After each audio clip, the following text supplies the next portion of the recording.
So my funny story happens to be at the time when I was enjoying my life the most. I want to say that I was about 7, maybe 8 years old. I lived in Chicago then on 50th in Indiana. We lived in a 3-story apartment on the 3rd floor actually. It was me, my older brother Robert, my older sister Chastity, my little brother Emmanuel, and my little sister Amber. My father, my mom sometimes, and my grandmother. It wasn't a big place, so me and my brother shared a room. My sister shared a room. My grandmother had a room.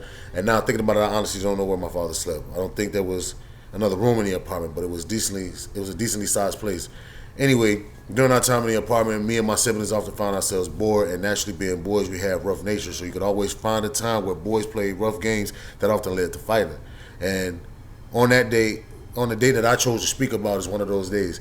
On this day, me and my older brother and my younger brother decided that we would play a game that we like to play called Mortal Kombat. And as I'm sure plenty of you are familiar with the game Mortal Kombat, me and my brothers play the game a little bit different than others. Some of you might be thinking, well, what's another way to play the game Mortal Kombat besides the way we all play? And I dare answer with the explanation of while others sat up close to their entertainment centers, plugged in their consoles, ready their controllers in anticipation of a simulated blood brawl, me and my brothers closed our bedroom door, readied ourselves in one of the 4 corners available, and on the cue fight, every time one shouted, we all ran to the center of the room, slamming hard into each other, fists swinging, legs kicking, full-on physical brawl. We did this a lot, my brothers and I, but on this particular day, things got a little out of hand.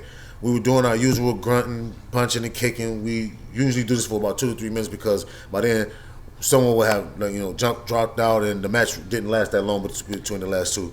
So we were going hard, and I don't know if I was hit wrong somewhere we discussed not to or what, but I flew into a complete rage and I attempted to fight my older brother. I screamed, yelled, and threw up my hands in a brawl attempt, and my brother, being the bigger of us, took the initial swing. I must have not been paying attention because me being the smaller, I felt I could dodge the punch and deliver my own, so I did so. But in my attempt, I must have been not paying attention because there was a big, what we call Chester drawer right next to us, and when I darted my head in that direction, I came into contact with the furniture piece with my head.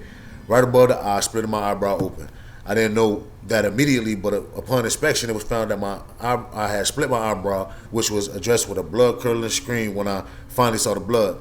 Nobody got in trouble because before my parents had arrived, my brother calmed me into denying how I got hurt, telling me that I'd hit him and hurt him in return during the fight. And just like that, I was happy because the fight was more even for me than a complete loss.